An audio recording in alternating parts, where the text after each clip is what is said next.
Good morning. Dear Sasha, first you must tell Nadine that it is considered very rude in this country to pry into the financial status of another person. I have no intention of being so rude. The truth is that I am an oddity in this society. My wife Marge certainly agrees with that.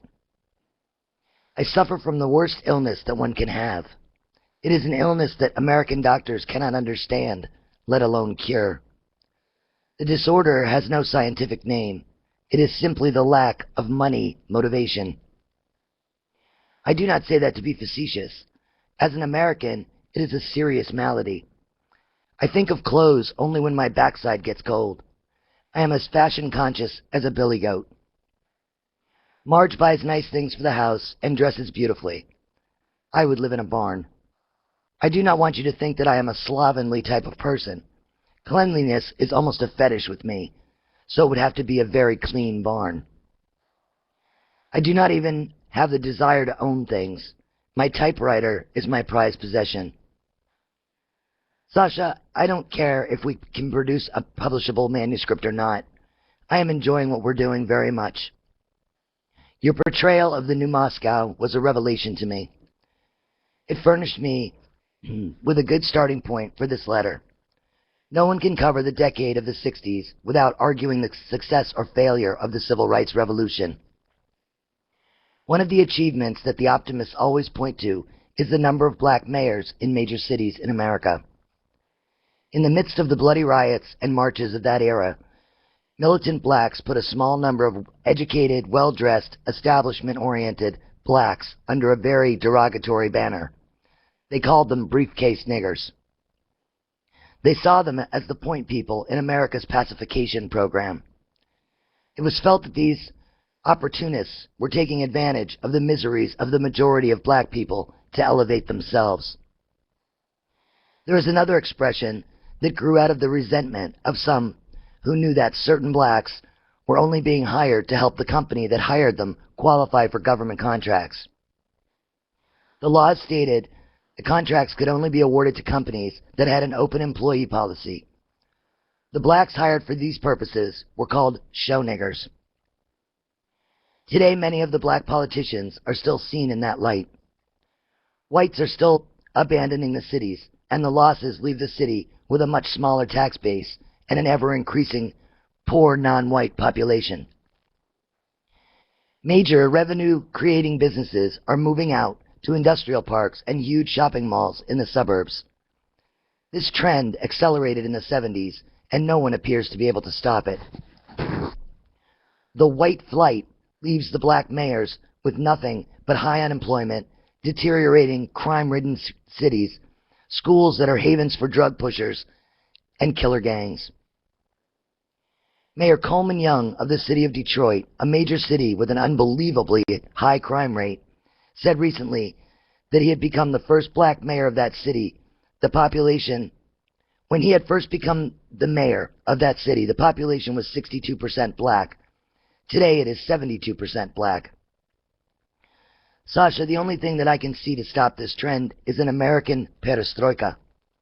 We would have to have some form of centralized planning, but the mere suggestion of such a thing would bring more violence to the streets. I can remember when Malcolm X, using a phrase from a television commercial to describe the nation's capital, said, "Washington, D.C. is fully integrated during the daytime for all the world to see, but at night the city is 99 and 44/100% pure black." The thousands of white bureaucrats who work in the Capitol and use the services, the garbage collection, the police, the roads, the libraries, all flee into the suburbs at night. They pay their personal and local taxes to the suburbs. Washington, D.C. at this writing also has a black mayor and a very high crime rate and crumbling schools. If you look at American cities through the eyes of a politically conservative optimist, you would only see the boom of the 80s. You would marvel at what appears to be a prosperous, ever-growing economy. Office buildings pop out of the ground almost at the rate of 1 or 2 a month. but the housing shortages grow more acute for the residents that are forced to live there. Black intellectuals on the left of the political spectrum will tell you that many of the black politicians of today have actually acquiesced to segregation because without it, they have no power base at all. They keep trying to remind black people of the challenge of Malcolm X, which was to identify the enemy. Sasha, it is frustrating, and I hate to make a statement like this, but all too many blacks do not seem able or willing to accept Malcolm's challenge. They remain under the influence, or perhaps I should say, the spell of the white media. It will take a great deal of political engineering to reestablish American cities with decent housing, education, and jobs. That is why trying to end racism in America is like trying to hold a handful of eels. Tighten your grip on one, and two others slither away. As I write this, we are in the middle of the presidential election madness that we go through every 4 years. Excuse me. As you know, we have the two-party system, and blacks are trying to increase their influence to the Democratic Party. The trick is to hold on to all of the eels and avoid what is happening to black mayors. I had intended to begin this letter with a metaphysical approach to our history and the way that it affected the family. Let me begin with this statement. The legacy of schizophrenic society is schizophrenia. All during the Korean War, the McCarthy era, and the Eisenhower years, America suffered from a schismatic force that led many medical students to pursue a degree in psychiatry. They seemed to know that America would need them. They were right. Racism has been with us for hundreds of years, but by changing its form from time to time, it continues to thrive. Young students today read about the cruel slave owners of the past and cannot relate that same cruelty to racism of the present. America in the 50s was a land of dreams and dreamers, as it is today. Every day, we Americans are bombarded with television commercials asking us to buy lottery tickets and live the dream. Reality remains a communist plot. We condemn slavery and point with pride that it is not visible here.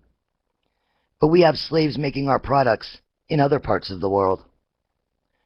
Americans who were born in the Great Depression years and fought the Second War to end all wars wanted their children to have all of the things that they were deprived of. The irony of that, after filling every moment that the post-war children had with expensive and enjoyable programs such as tennis lessons, horseback lessons, skiing lessons, and just good times, many adults became jealous of their children and tried at the same time to recapture their own youth. They wanted the childhood that they had never had. Ignoring reality, they produced the most materialistic society in our history. It became oriented more to the adults acting like children than to the children themselves. From the mid-50s on, white America had it all: clothes, cars, travel, and the freedom to break through old religious and economic and socio-economic barriers. Excuse me. It was also an era of political fantasy. We had defeated the Japanese and the Nazis. We were told that we had stopped communism in its tracks in Korea, and we had the nuclear arsenal that made us invincible. We would and could set the course for the United Nations. Every American was at least 10 feet tall. It was a wonderful time to be white, young, and middle class in this country. But of course there was a price to be paid, a very heavy price, exacted by those who had been left out. Americans in the 50s were too intent upon making themselves young to worry about the price. Flaming, passionate youth never worries about price. The so-called sexual revolution that is often blamed on young people was in fact part of the adult obsession with staying young or getting younger. The obscene literature, the pornographic films, can for the most part be blamed on adults who created the freewheeling society and then felt cheated because they could not fit into it. They were bypassed by their own creation. Adults had lost control of the nation. Bars and nightclubs became the most grotesque drama of adults trying to live out their foxhole fantasies. They forgot that in the foxhole, they were still in their teens or early 20s. It was a farce that their children could not understand. Youth worshiping motivated everything in America, including politics. There was an expression used by young people in the 60s. The expression was, far out. The more the adults in the 50s tried to be a part of the next generation, the farther out the children had to go to escape. Drugs became far out. I myself was living in a schizoid world, one leg in stark reality and the struggle for equality, and the other in the land of make-believe in the suburbs. I had my family living in an all-white, above-average income town where political liberalism was considered the work of the devil. My children were attending an all-white school, and I was spending my days at a television station trying to improve the sales of dog food and beer. I knew that the home in the suburbs afforded the children the best schools and a good, happy way of life. The trouble was that I still had the fire in my belly to try and make America a better place. What could one do from the cocoon that I had wrapped myself in? The answer was very little. In his book, The Power Elite, C. Wright Mills wrote, "There is no set of men with whom members of the mass public can rightfully and gladfully identify. In this fundamental sense, America is without leaders. Yet such is the nature of the mass public's morally cynical and politically unspecified distrust that it is readily drained off without any real political effect. That is so after the events of the last 35 years, and is proof of the extreme difficulty of finding and using in America today the political means of sanity for morally sane objectives." That was true in 1953 when he wrote it, and it's true today. It remains a truism that lurks in the subconscious of most adult Americans. They do not know what to do about it. They did not know what to do about it in 1953, and they do not know what to do about it today. One common reaction is to stay away from the ballot box. That way, they can claim, as one car bumper sticker recently proclaimed, "You can't blame me. I didn't vote." 63% of the eligible voters went to the polls in the national elections during the decade of the 60s, and the numbers have been dropping ever since, in spite of the population increasing. Just a little over half of the eligible voters went to the voting booths in 1984. That is only 53%. The most significant fact that researchers have turned up is that above-average income voters go to the polls at a rate of 80%. The majority of those voters lean toward the conservative candidates. They elected Richard Nixon not once, but twice. They elected Ronald Reagan twice.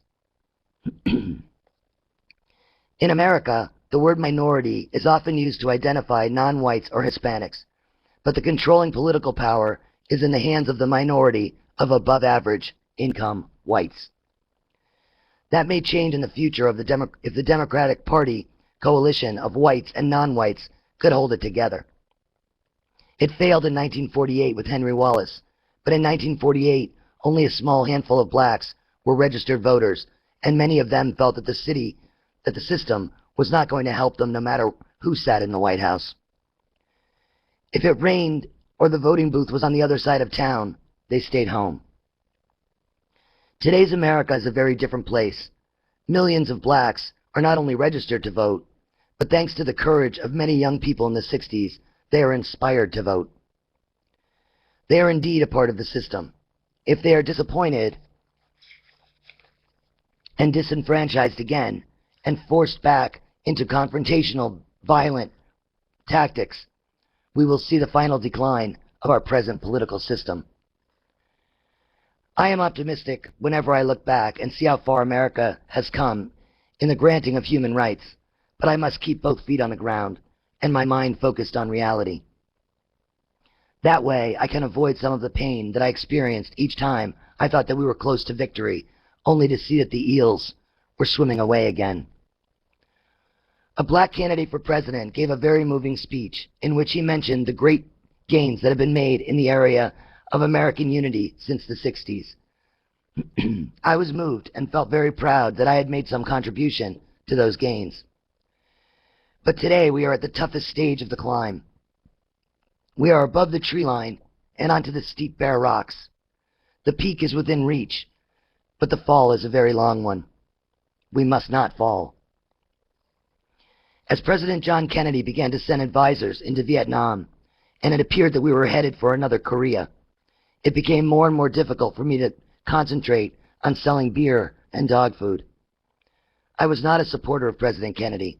He was, after all, a creation of his father, Joseph Kennedy, who was a friend and financial contributor to the anti-Semitic priest, Father Coughlin. He was also a friend and contributor to the man who tore America apart in the 50s, the infamous Senator Joseph McCarthy. After creating the political career of his son John, he went to work to develop a stepping stone into national politics for his son Robert by trying to get him placed as the chief investigator and counsel for the House Un-American Activities Committee that MacArthur chaired. When Congress finally voted to censure McCarthy, the loyal son, Senator John Kennedy, developed a sudden backache and did not vote against his father's friend. John Kennedy was not responsible for even one piece of legislation that had any meaning for me at all.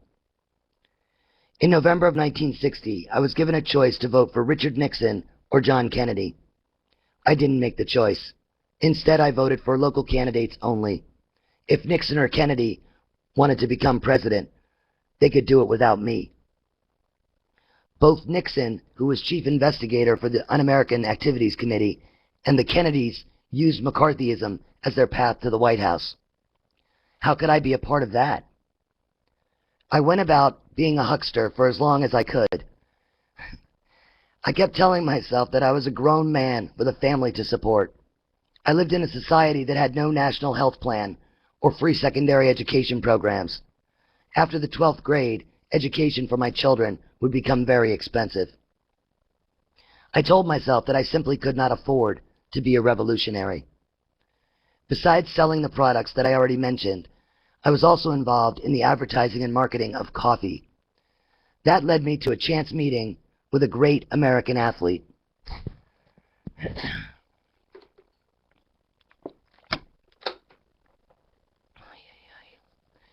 Jackie Robinson was the first man to break the color barrier in our national pastime of baseball.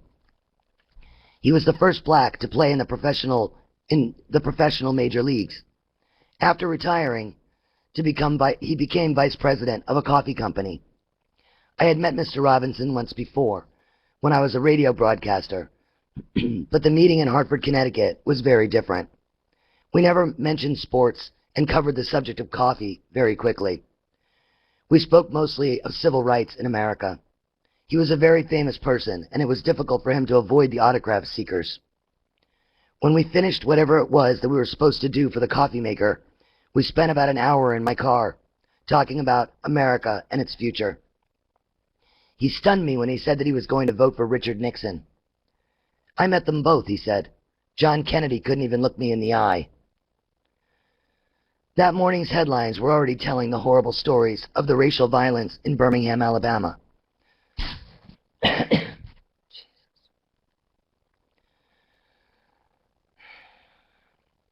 Along with the world's heavyweight boxing champions, Floyd Patterson.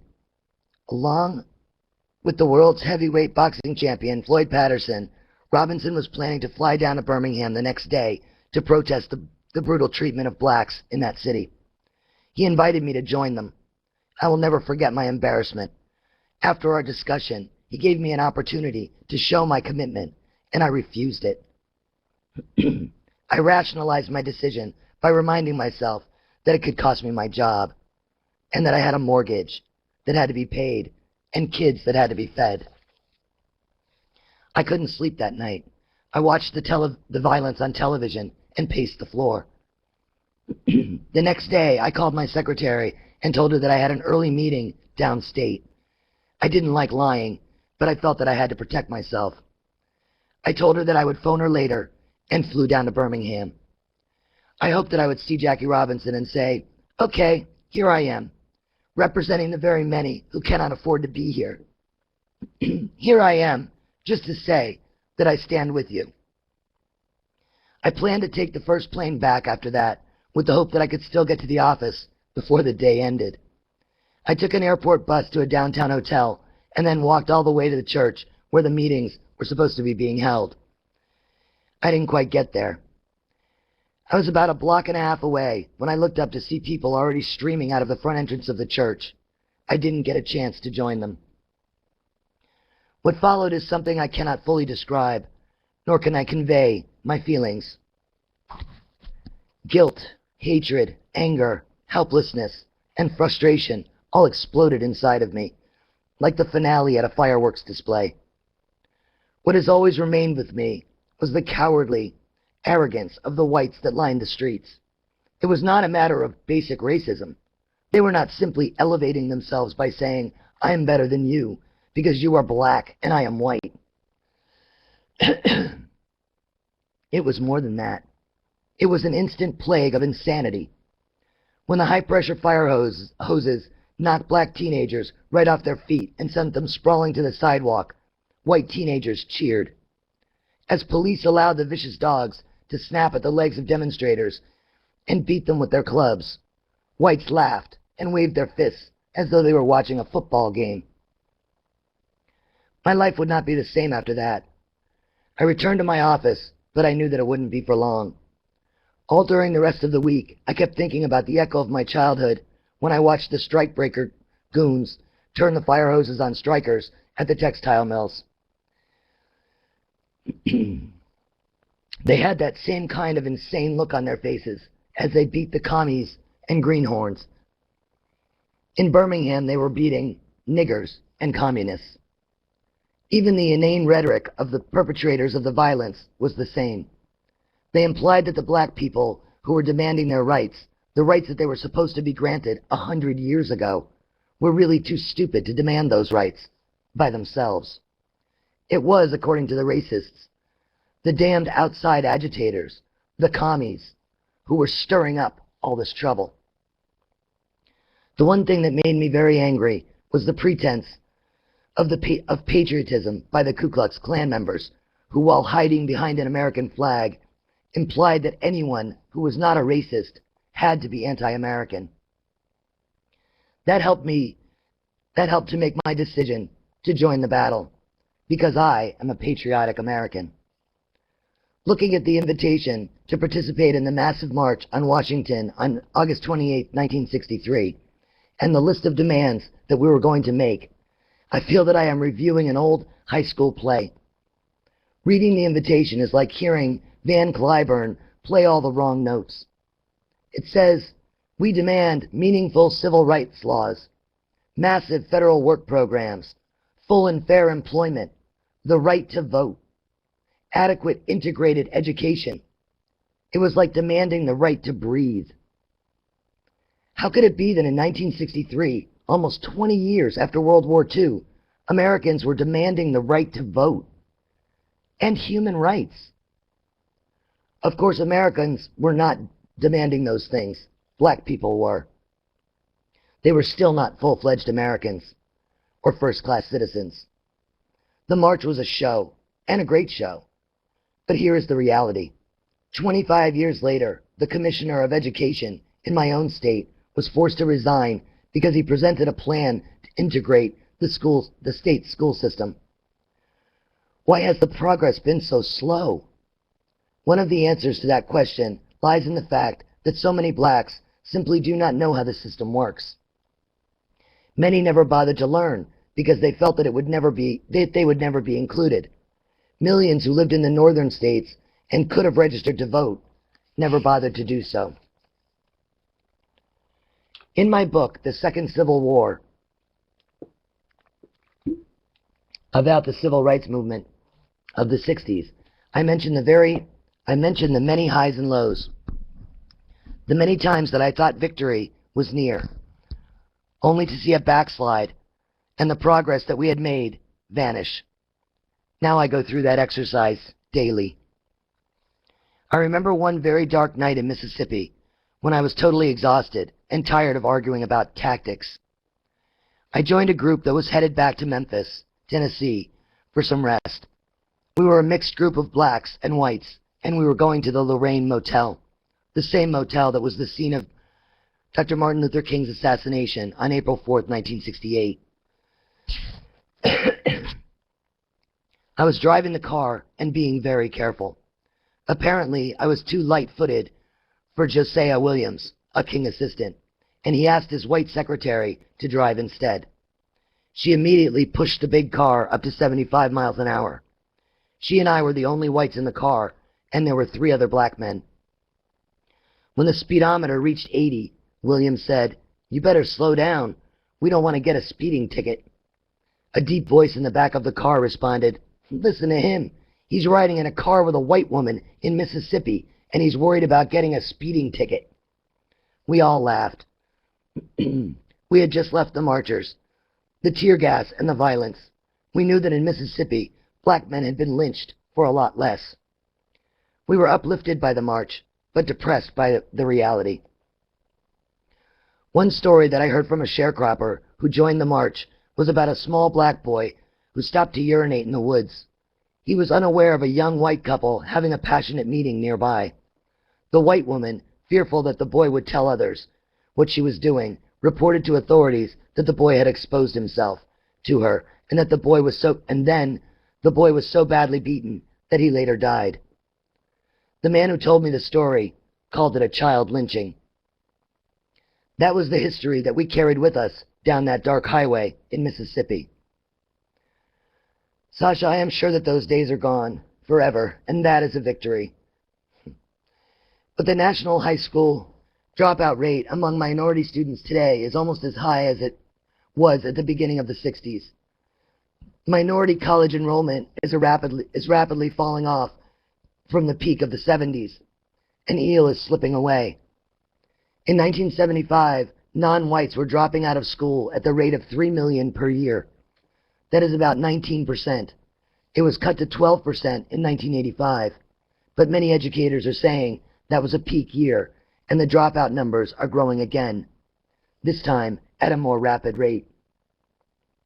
Not a very bright picture for the future. Today we must take into account the very high Hispanic dropout rate that makes the total minority figures soar. It is very depressing for those who have struggled so hard for so long.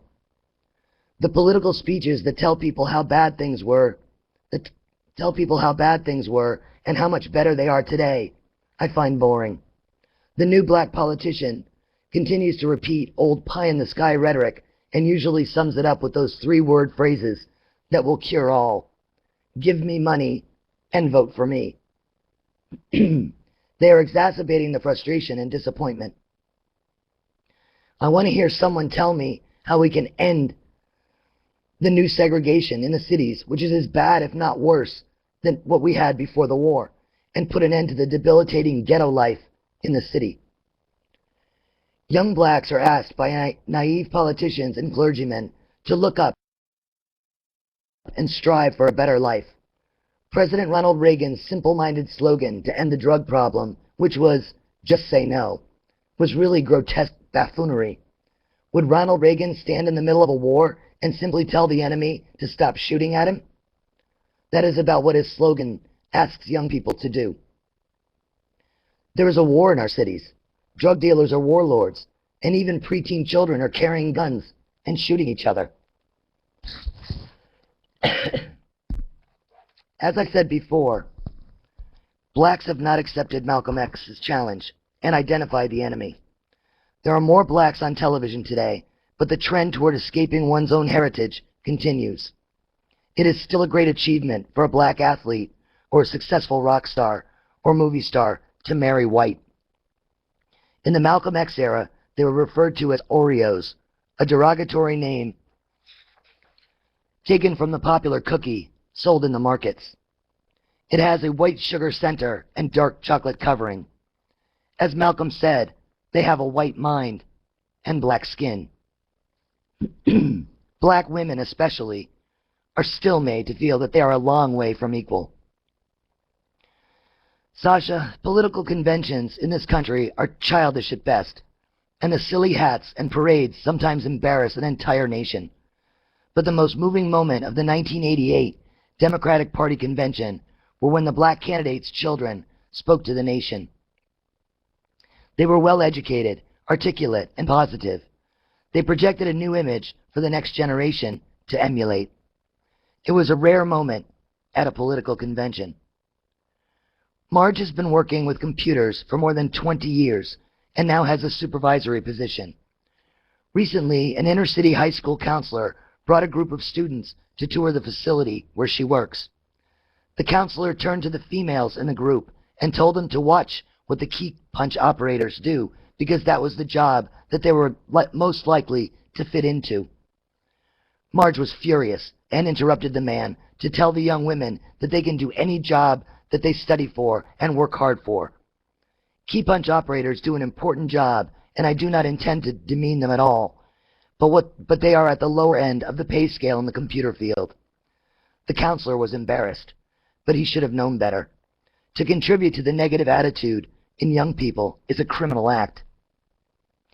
Educators, to bring about attitudinal changes, have subjected young African Americans to that kind of teaching for so many years and for so many generations that it will take a massive effort to bring about real change. The young black children who spoke at the convention are the offspring of well-to-do parents, and they attend the best schools. I wonder if they will ever become fully aware of what their convention appearance meant in ghettos all over this country. There is such a long way to go, but they made a great contribution. Like racehounds at a dog track, blacks always seem to be chasing the mechanical rabbit that makes the dogs run. I left the broadcast business when I was fortunate enough to find the American Friends Service Committee. It was a tiger and a lamb relationship from the start. I did not fully trust them because even though I did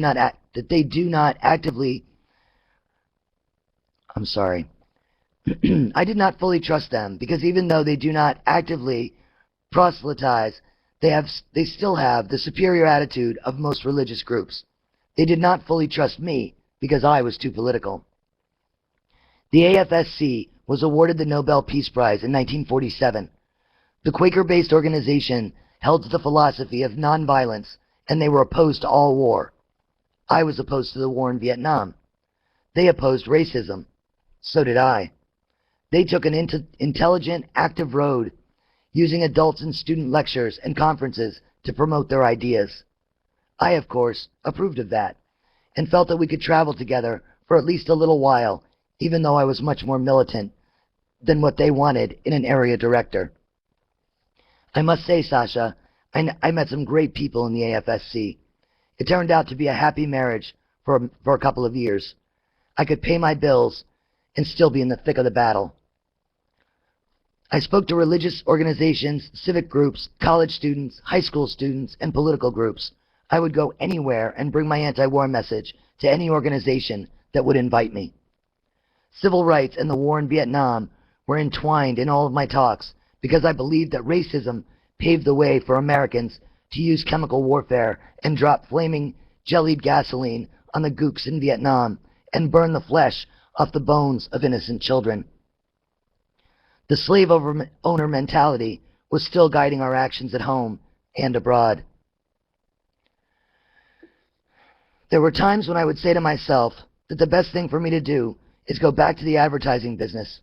I still had bills that had to be paid, and there were times that my children needed things, like braces, that I could hardly afford.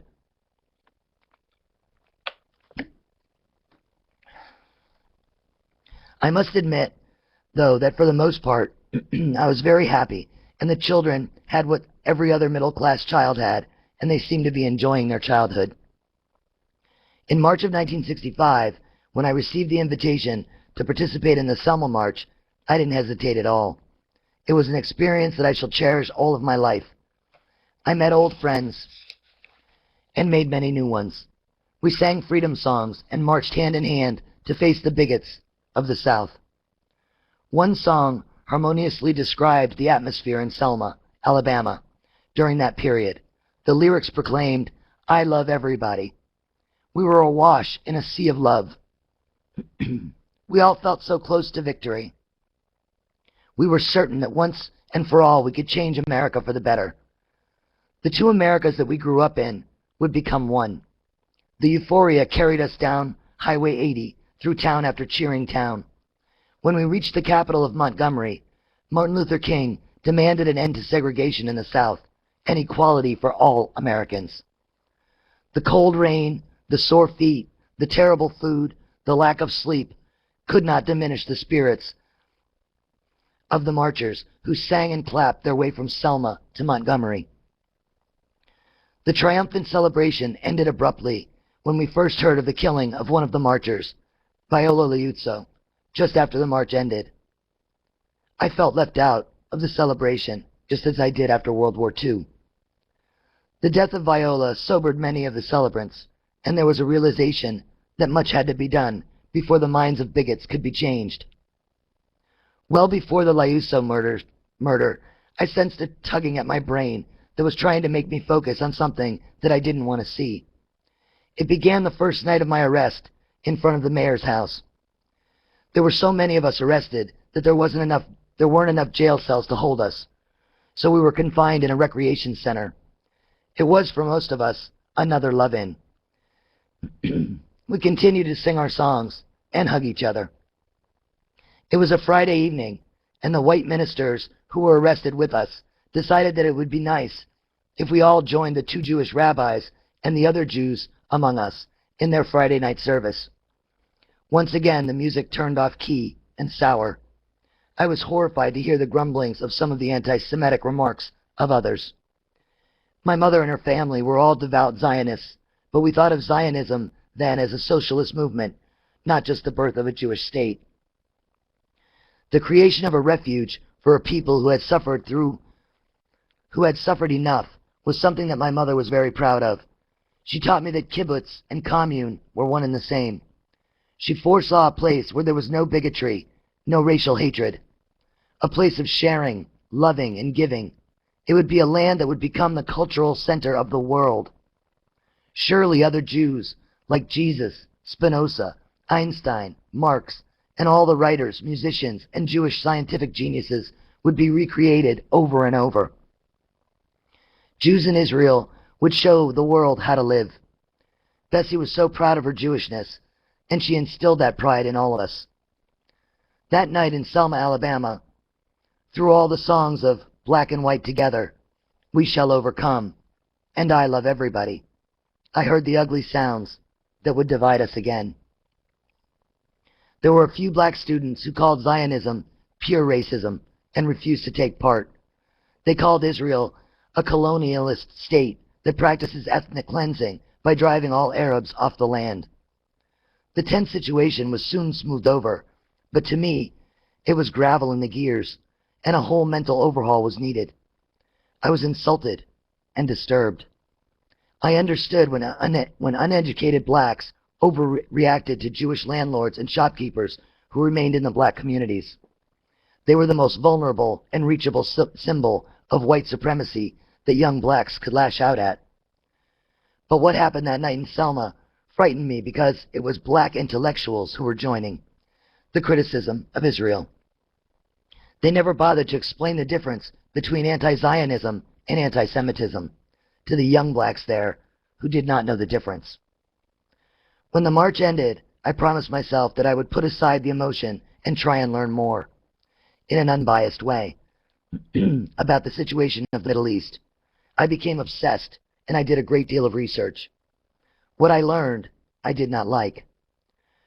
But I kept saying to myself that Zionists are Jews, and after all they have been through, they will not tolerate what is being done in their name for very long.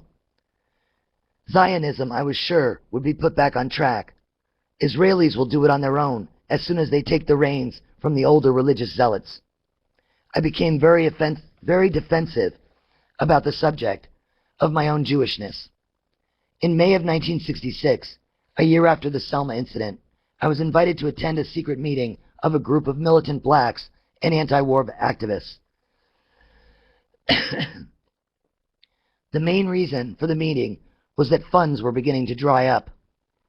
We were all trying to tap the same sources for money to support our activities. The matter of Zionism exploded in the room. Liberal Jews who dominated our list of contributors were no longer giving, and one speaker blamed Zionism directly for it. I didn't like the tone of the statements that were being made, and I warned the others that they were treading on dangerous ground. There were those at the meeting who wanted to publicly meet the issue head on. They claimed that it was a race issue, and perhaps that they could force the media to embarrass Jewish liberals into returning to their faith.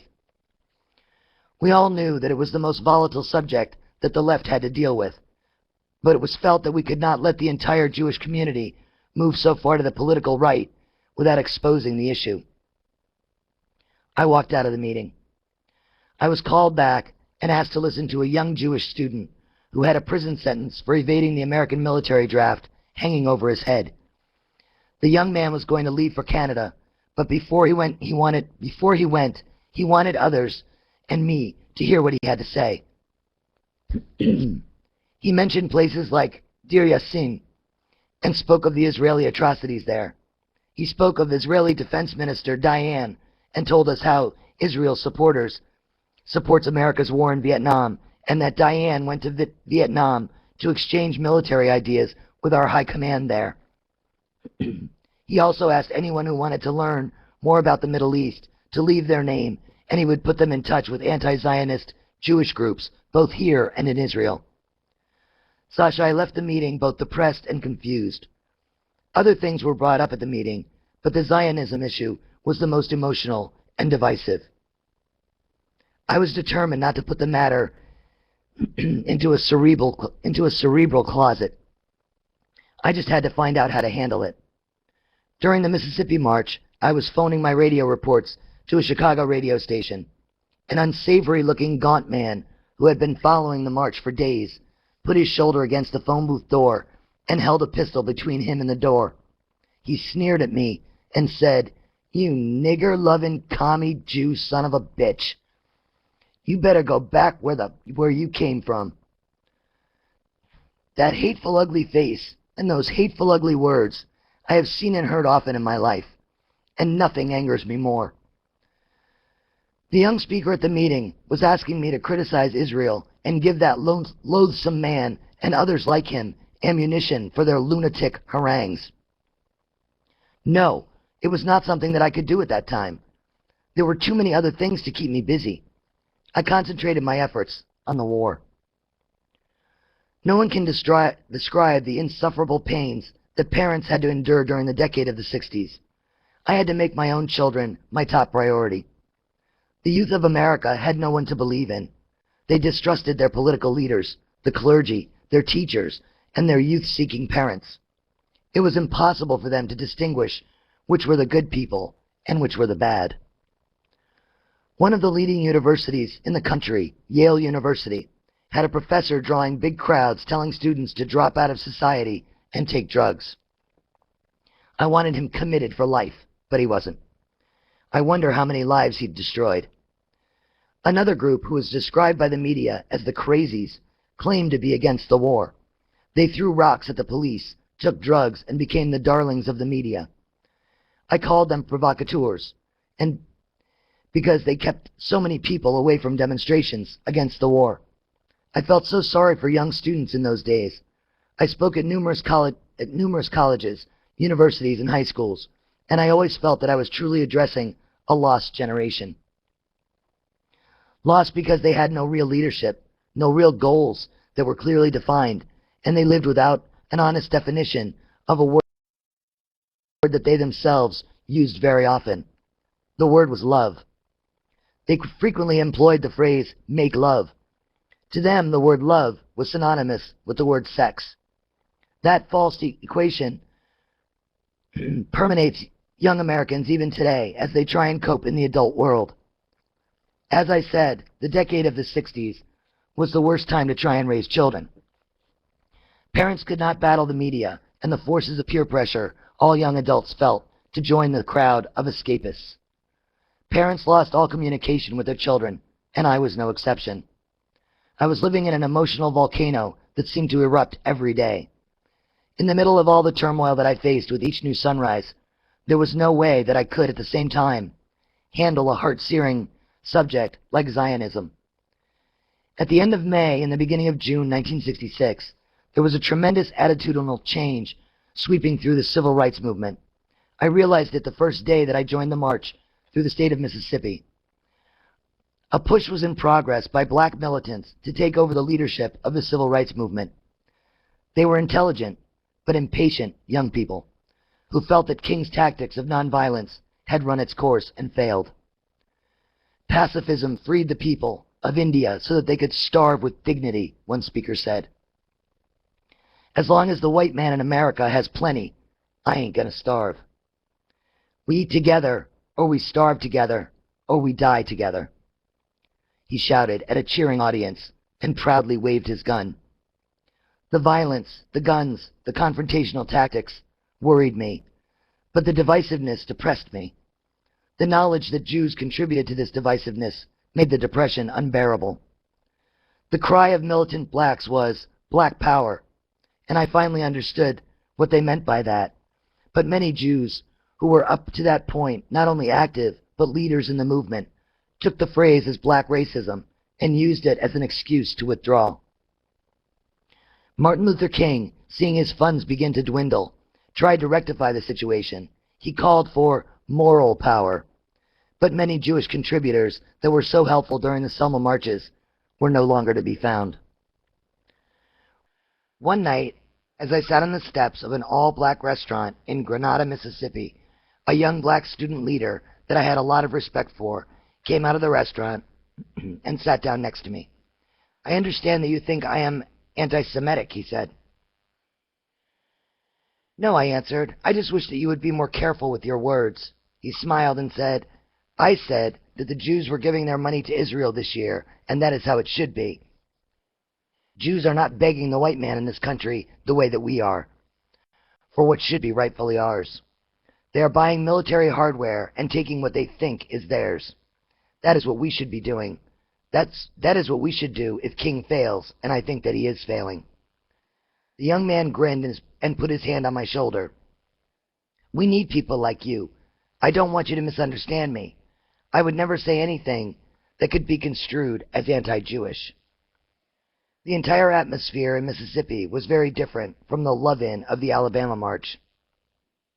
One major problem that most of the youth civil rights workers had was with the attitude of the older people. Many of them came down for the highly publicized march thinking that it was going to be like the previous ones and that they would get a lot of good publicity back home. In particular, there was a resentment building against black clergymen who felt that being photographed with Dr. King would be very good for their collection boxes at their church.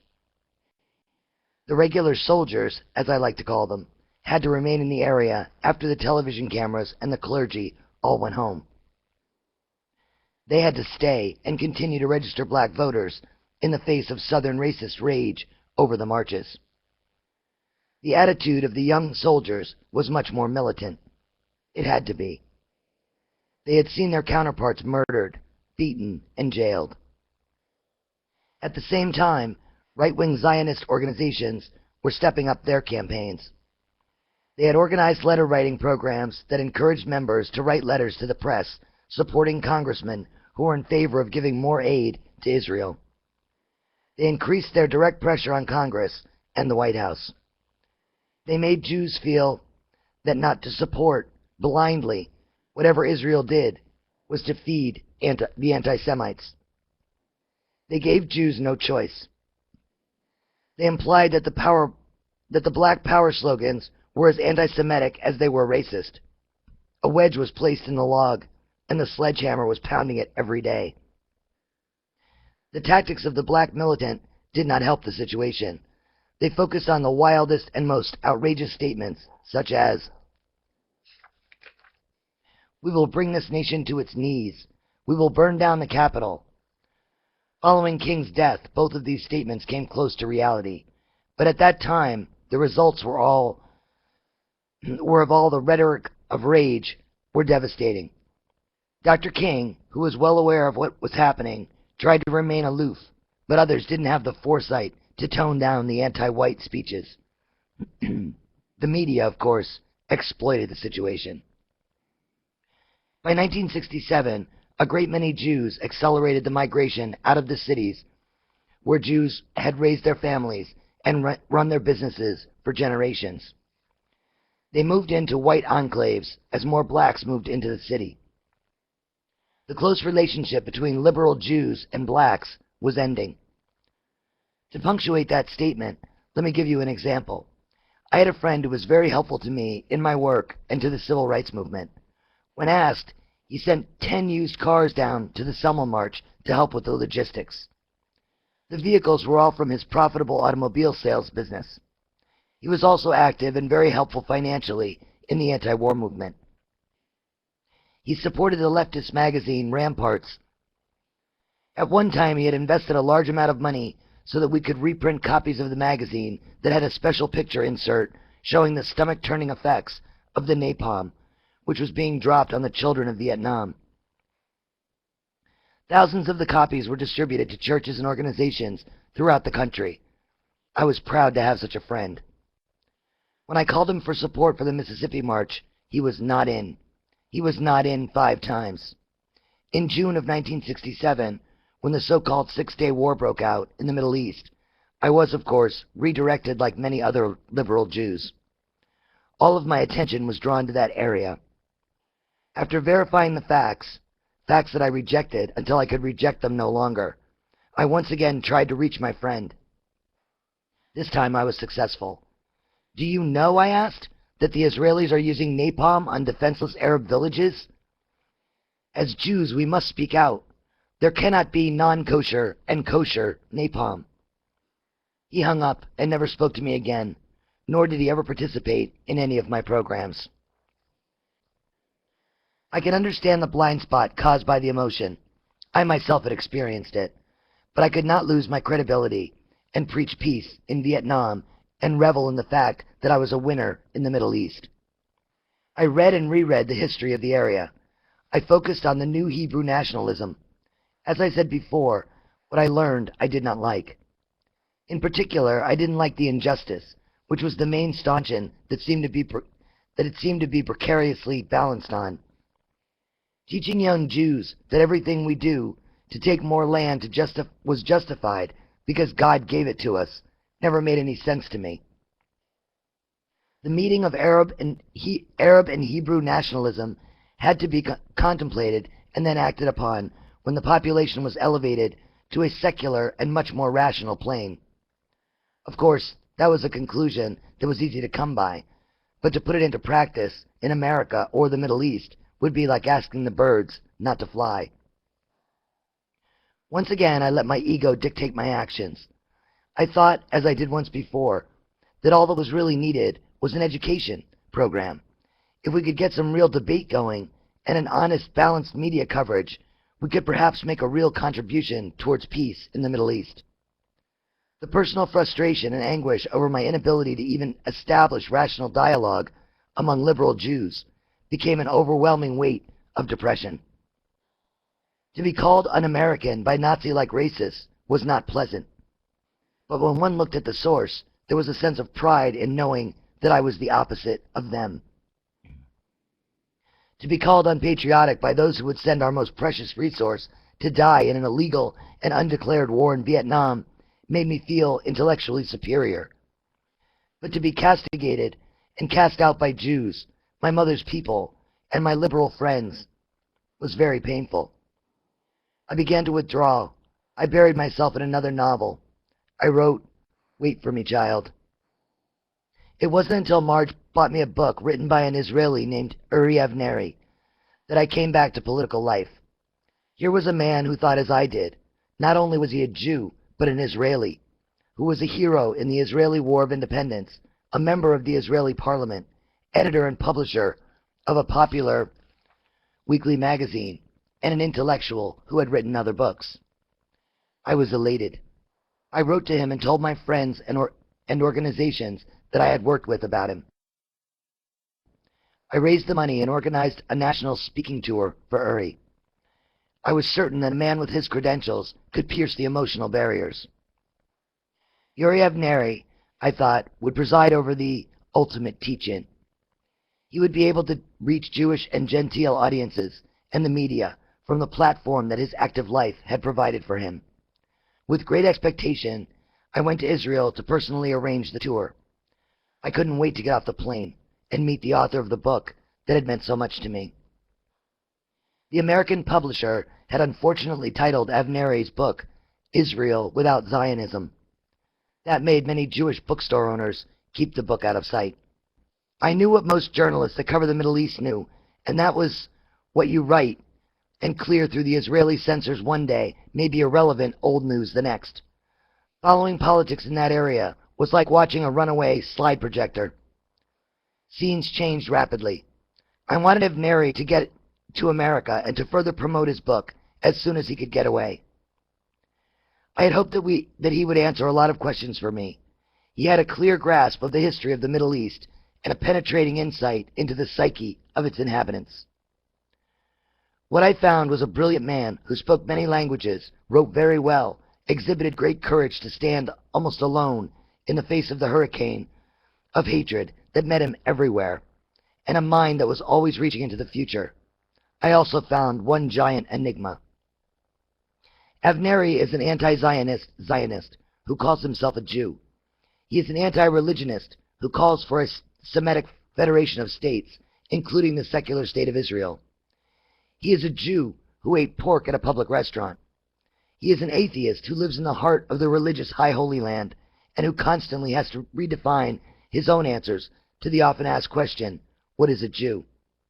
He is truly a product of a state that in itself is one giant enigma. I remember sitting in a restaurant with Asif Dayan, the son of the late General Moshe Dayan. I call myself a Jew, said the handsome young actor, because I have no other rationale for taking someone else's land and home and furniture. In her book, his mother, Ruth Dayan, tells about furnishing her house with confiscated Arab furniture. The very controversial son of the famous general also said, I see the Wailing Wall as just another pile of rock, not worth the life or limb of one of my friends. This Dayan was not claiming that God gave him the land, just his Jewishness. His mother not only describes how she picked out Arab furniture from a warehouse, but she also thought of herself as a socialist, as did Golda Meir. One must always guard one's sanity in this land where emotion smothers logic. In his book, first published in 1968, Avneri wrote, on the morrow of the 67 war, when these areas were overrun by the Israeli army, Israel could have and should have set into motion a good operation to settle the refugees. With Israeli know-how and international capital readily available for such a purpose, Israel could have set up new housing schemes, new means of production, agriculture, and industrial, starting with some model settlements on the West Bank and a reunification of families in Israel itself. Such an operation would have captured the imagination of the entire world and shown how easily these tragic remnants of former wars can become useful human beings again. A completely new atmosphere could have been created overnight. Sasha, as I write this letter to you 20 years later, children are being shot by Israeli soldiers on the West Bank, and more anti-Israeli letters are appearing in the newspapers. A black candidate for president wanted to have as a plank in the 1988 Democratic Party platform a call for a Palestinian homeland on the West Bank. The plank was defeated, but it was debated in front of a national audience. It will take time, but the tide is slowly turning. When I first met Avneri, I told him that I wanted him to come to America because I was sure that he could punch holes in the emotional block that kept Jews from viewing the Middle East objectively and with compassion. It was my first trip to Israel, and after arranging the tour, I traveled around the country. What I saw and heard stunned me. I kept telling myself that these are my mother's people. These are my people. These are the relatives of all those wonderful, warm friends who came to the house and to the meetings and sang union songs. The good, intelligent, humanitarian people that I was always so proud of. There must be a reason, I thought, for the ugly chauvinism and racism that I found. I could understand the nationalism and even the militarism, but the tanned, muscular, blue-eyed Ashkenazi soldier, I thought, appears to be a new race. Yes, the new Hebrew race. I was confused. They seemed to erase the old image of the little Jewish fella. The anti-Semites used to joke about the shopkeeper who allowed himself to be persecuted. I never had such an image in my mind. How stupid, I thought. Had they never heard of all the brave Jews who fought fascism as members of the Lincoln Brigade in Spain? Had they never heard of the brave Jews who led the labor revolution in America? Had they never heard of my boyhood heroes like world boxing champions Max Baer and Max Rosenblum? Had they never heard of a brave Jewish carpenter who let himself be crucified for what he believed in? Who needed a new image? I didn't. The drive for a new image reached new tragicomic proportions that a new Ashkenazi soldier said to me, "I am not a Jew. Don't call me a Jew. I am an Israeli." I am sure David Truskoff would have slapped his face, but on my recent trips to Israel, I heard that said many times. It was Jewish anti-Semitism at its worst. To magnify the irony, at one moment, when I heard that silly statement, we were watching dark-skinned Sephardic Jews demonstrating across the street from the Knesset, the Parliament building. They were Jews, brown-eyed, dark-skinned Jews, who called themselves the Black Panthers, after the militant black group in the United States. They had put up tents and hung signs on them that demanded an end to segregation, equal opportunity for jobs and housing. I could not believe that my eyes and ears were seeing and hearing the echoes of the past decade in America. I expected so much more from Jews. I kept thinking that if I were an Israeli, I would have spent the last 10 years the same way that I did in America, fighting for equal rights for all citizens.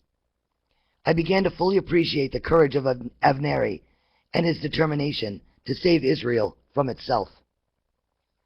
The Sephardic demonstrators were later beaten and driven off. My mother would never have believed that there would be violence in Israel, Jew against Jew. One day I was having lunch with Avneri and two of his colleagues in the Knesset dining room. A bespectacled man passed our table and gave me a long look. He was obviously wondering who I was. Avneri laughed and asked me if I recognized the man. I shook my head, and one of the Knesset members seated at our table said, "That is Israel's own Jewish Hitler, the butcher of Deir Yassin." Sasha, I could feel my cheeks getting red. To hear one Jew call another Adolf Hitler in the Israeli Parliament building dining room jarred my senses. The man they spoke of was Menachem Begin. This happened long before anyone believed that Israel would move so far to the right that they would make Begin their prime minister and that he would send troops into Lebanon.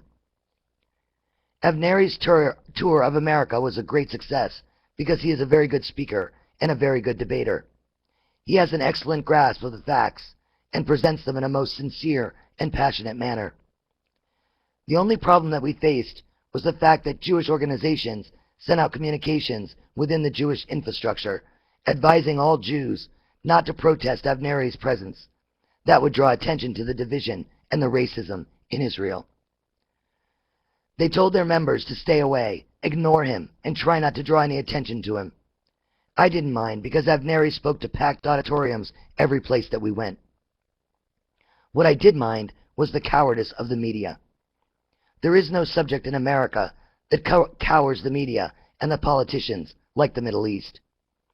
The major networks and other national media chose to also ignore Avneri.